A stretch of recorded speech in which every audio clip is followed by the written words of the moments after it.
As we've posted in previous logs, we're very mindful of the dynamics and interactions that go on as Shadow ages.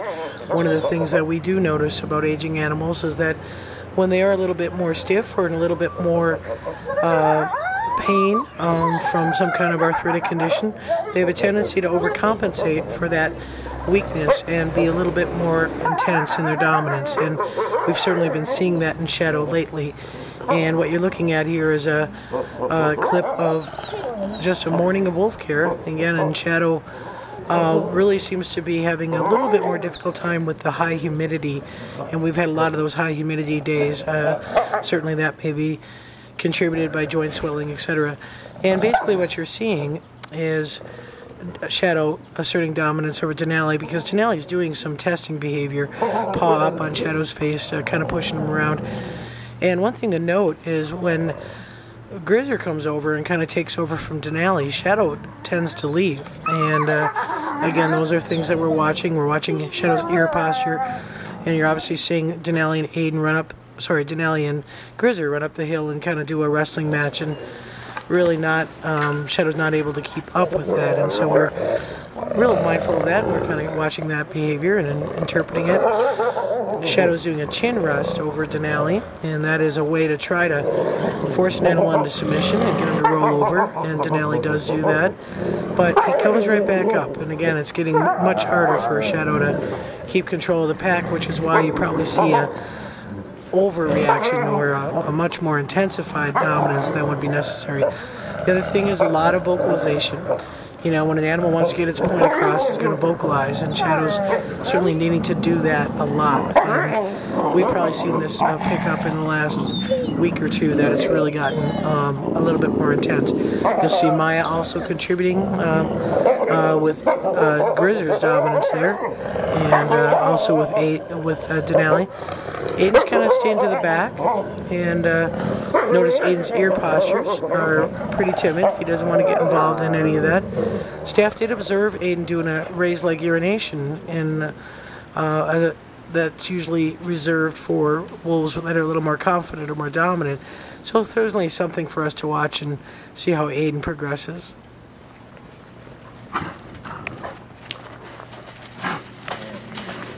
You'll also notice Shadow's tail is wagging quite intensively. Tail wagging doesn't always necessarily mean social behavior. Tail wagging can just be heightened intensity. You know, it can be social, it can be fear-based, it can be, in this case, a little bit more dominance-based, a little bit more aggressive. You'll notice Maya's doing one as well. The one problem that we have with Shadow being a little bit I don't want to say agitated, but certainly that's what it appears to look like, frustrated or intensity in his dominance.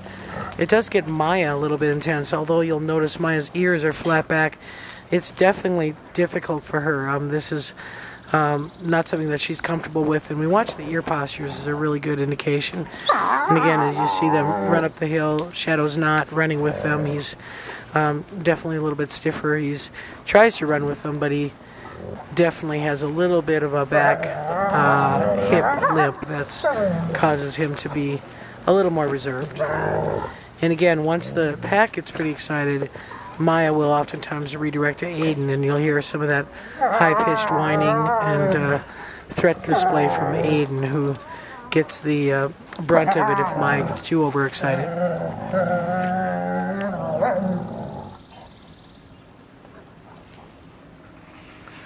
We do apologize. There are some red spots that you'll notice in the video. That's just where the video camera stops taping for a moment, and even if it's just a second, it kind of shows up as a red spot on the screen. You got your hands full.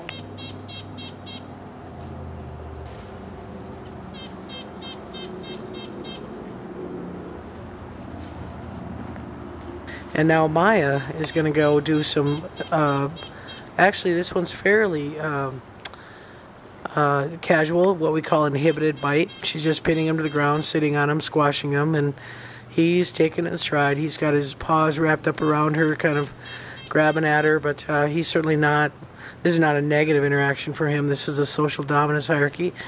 When I watch Maya's tail, though, she's going in some lunge bites, and she's got a T2 tail. That's kind of straight back tail, and that shows a little bit more intensity. And then when Grizzer comes over, again, she drops it a little bit, but she continues to go in for some grab bites on Denali. And as I say, Denali, this is all just social dynamics, and this is social interaction. This is not a negative situation for him. But like I say, we do see Shadow trying to interact a little bit, but watching those ear postures, he does drop his ears quite a bit, and a little bit of show of intimidation, and just not the confident, comfortable animal that he used to be.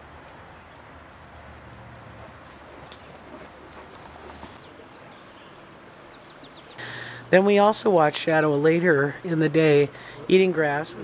Well, canines will eat a non-digesting vegetation and actually regurgitate that up, and usually an indication of something's not sitting right with their stomachs.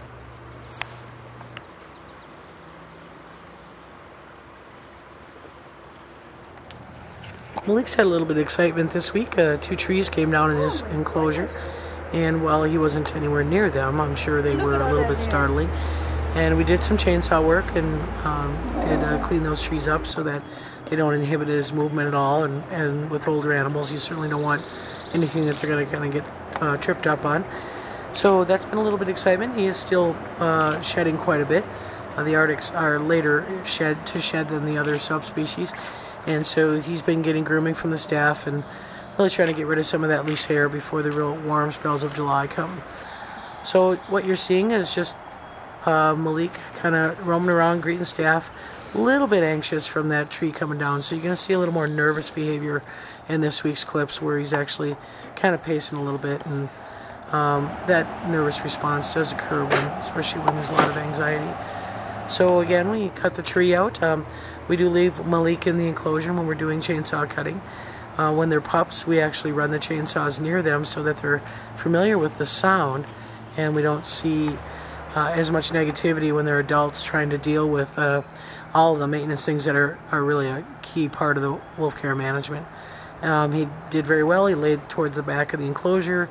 We actually cut up 2 trees and dropped an additional tree that was a snag that looked like it potentially fall, and cleaned up his enclosure pretty well. So he's doing extremely well, and definitely enjoys certainly the staff time, but the stimulus of any work that we do in the enclosure is good, regardless of whether we're handling him or not.